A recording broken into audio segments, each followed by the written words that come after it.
Displaced Palestinians living in a tented camp in Rafah, in southern Gaza, on Saturday prepared for a very different Ramazan this year, more than 155 days into a war in the embattled enclave.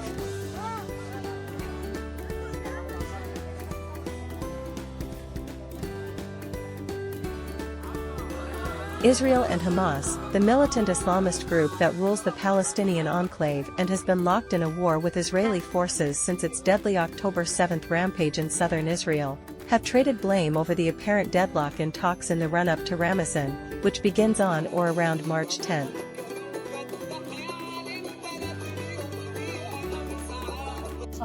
Ramadan is a blessed month despite the fact this year is not like every year, but we are steadfast and patient, and we will welcome the month of Ramadan as usual, with decorations, songs, with prayers, fasting, thank God, in respect to this holy month. We pray for acceptance, and to bring Ramadan for many years to come in health and blessings. Next Ramadan, we wish for Gaza to come back. Hopefully all the destruction and siege taking place in Gaza will change, and all will come back in a better shape.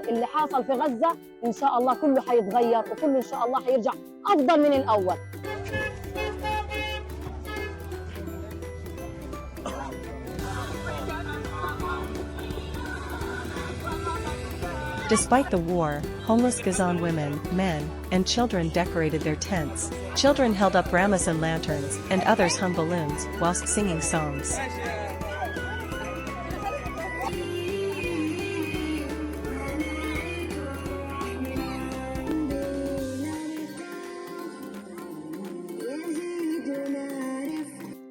Ramadan this year is very different from past years. We are not in our homes, we are in tents. But we insisted on putting up Ramadan decorations and celebrating it. And we pray that we will continue the rest of Ramadan in our homes.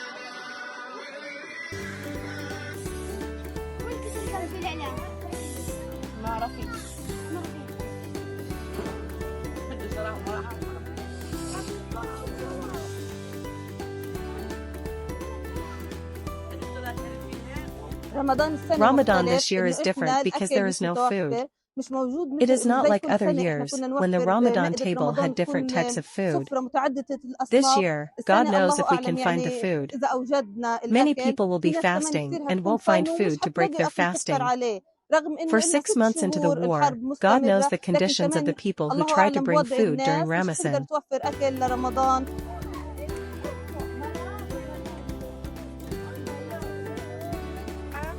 5 months into Israel's air and ground assault on Gaza, health authorities there say nearly 31,000 Palestinians have been killed. Israel's offensive has plunged Gaza into a humanitarian catastrophe. Much of the enclave is reduced to rubble and most of its population is displaced, with the UN warning of disease and starvation.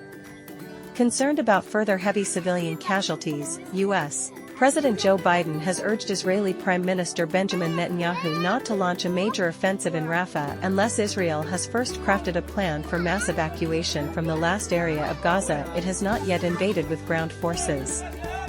More than half of Gaza's 2.3 million people are sheltering in the Rafah area.